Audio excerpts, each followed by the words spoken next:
Selamat malam teman-teman. Assalamualaikum warahmatullahi wabarakatuh. Kembali lagi dengan saya Edwin Cakrawala. Oke teman-teman, malam ini saya sudah bersama Mas Agus.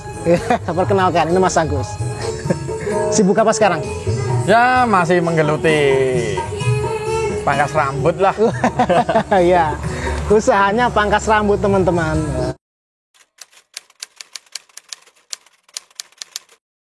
8 tahun.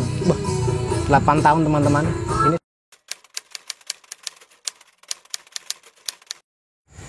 saya selama usaha sendiri, saya modal kan kurang lebih Mas Erwin, iya. 10 juta plus kontrakan sama alat. Itu kan saya perinci dari kecil, jongkap apa-apa saya perinci Mas. Jadi modal awal 10 juta. itu 10 juta. Itu Ya. udah termasuk kontrakan, udah termasuk alat.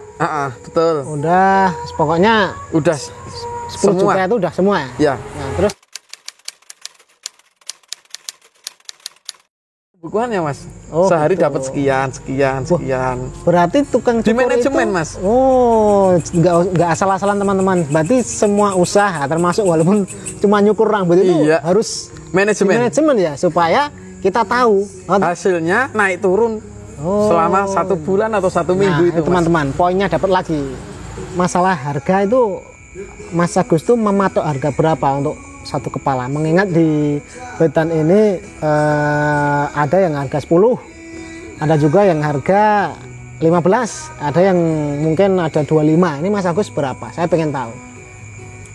Nah saya itu bingung Mas. Saya orang yang mengatakan banyak pelanggan itu, Mas mbok dinaik ke. Loh, kamu itu loh, wis tak kasih harga murah malah minta naik. Tuh, aneh kan Mas Erwin? Iya, iya. Cuma 8.000 Mas Erwin. 8.000 teman-teman. Apa saya pulang itu sebelum konflik ya Mas, Corona itu. Itu kan rata-rata saya bawa uang itu 450.000 sampai 500-600 Satu hari, Mas? satu hari dengan 8.000 Mas per kepala. Hebat sekali teman. Ini Jangan diani loh Mas, jangan dikalikan loh Mas, iya, per bulan deh. kendala yang sampean alami sehingga menyebabkan usaha sampean ini agak mengalami masalah gitu loh. Kalau masalah itu termasuk tidak masalah Mas Erwin, tapi yo bikin lucu Mas Erwin.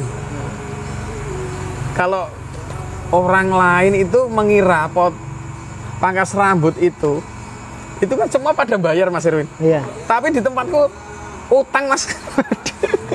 Ya bikin lucu itu Mas. Lucu. Itu nggak kendala. Pangkas rambut. Iya. Utang. Banyak. Ada alah.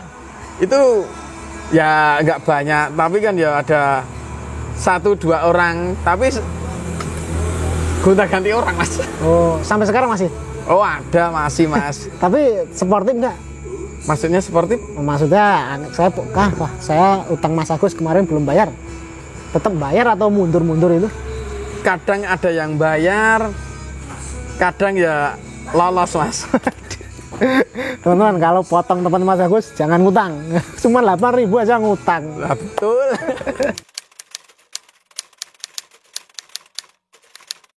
Biasanya kan DB Berso pakai Mobil-mobil itu. mobil-mobilan. Biar supaya nggak nangis ya. Nangis itu. Ya betul.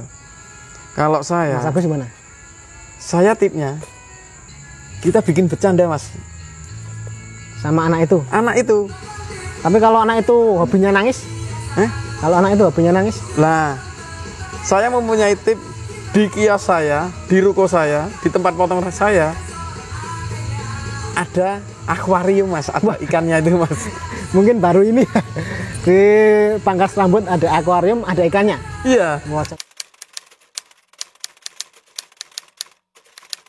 Yang khusus orang dewasa, terutama saya langganannya itu 80% anak muda Mas Erwin. Itu dibikin bercanda aja Mas. Berarti Ada TV. Nah, fasilitasnya juga ada TV sama musik Mas. Oh gitu. Jadi anak muda pasti suka musik. Iya. Ya udah, Mas nyalain musik, silahkan bebas saja. Nah itu. Berarti memang menjaga keakraban dengan Betul. anak muda ya, supaya pelanggan ini merasa sama sampean ini seperti teman gitu ya. Teman seperti keluarga. Otomatis kalau dia enak dipotong rambut saya, dipangkas rambut saya, anak muda, besok mesti sama ngajak temen. Potong di tempat sana langgananku. Enak, orangnya ngobrolan, gojekan, asik. Nah, jadi kita tip ya nih Mas juga, trik itu kalau usaha jasa jangan mengandalkan jasanya Mas. Maksudnya Kita harus gimana? mengambil trik-triknya supaya pelanggan itu kembali.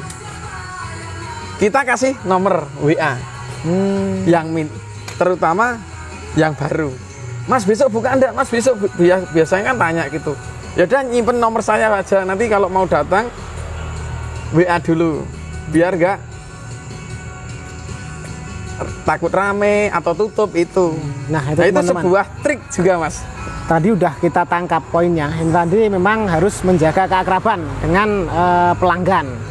Terus yang kedua, Mas Agus ini berani untuk membagikan nomor WA-nya agar supaya pelanggan-pelanggannya ini akrab dan berani menanyakan Mas ya. Ini kosong nggak, antri nggak, seperti itu teman-teman. Kalau pengen yang kalau teman-teman pengen usaha potong rambut, tip ini mungkin jitu dan bisa dicoba.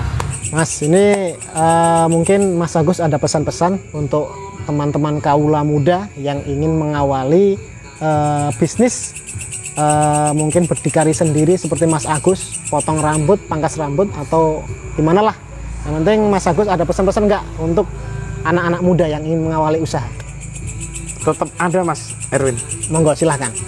Buat saudara-saudaraku atau teman-teman yang lain, terutama anak muda Mas, kalau ingin kita berhasil, kita jangan pantang menyerah. Apapun pekerjaannya, kita lakukan dengan suka hati, pasti menghasilkan uang. Satu. Yang kedua, kita saling jujur Mas. Yang ketiga, kita mengandalkan Tuhan, jangan mengandalkan kekuatan kita. Nah, jadi kita harus jadi anak muda, kita harus semangat, jangan mengambil keuntungan atau mengambil berpikir yang tinggi. Ngambillah yang pahitnya dulu, baru kita merasakan manisnya. Jadi anak muda jangan leda-lede. Nah, jadi saya tidak ingin ditiru jejak saya, tapi saya cuma pesan kalau jadi anak muda harus semangat. Iya, ya, ini alamatnya di mana Mas Agus, tepatnya posisinya di mana, kiosnya bisa disebutkan nanti biar teman-teman tahu. Alamat saya, pangkas rambut saya namanya Mas Bro. Pangkas rambut Mas Bro. Itu bisa diulas di Google Maps. ya. Nah, Itu kalau arah dari kantor polisi Polsek Medan ke utara kurang lebih 1 kilo, 100 meter nah, kanan jalan. ya, itu teman-teman. Alamatnya pokoknya ini ada di Jalan Pedan Juwiring. Juwiring Mas ya. Ya, itu di sementara ini. pinggir jalan pas. Itu berarti di sekitaran kompleks Rumah Sakit Mitra Pedan. Ya. Terima kasih sekali Mas Agus sudah memberikan tips, pesan-pesan sangat-sangat menginspirasi. Mungkin bisa ketemu di lain waktu Mas Agus. Ya. Terima kasih ya. Ya.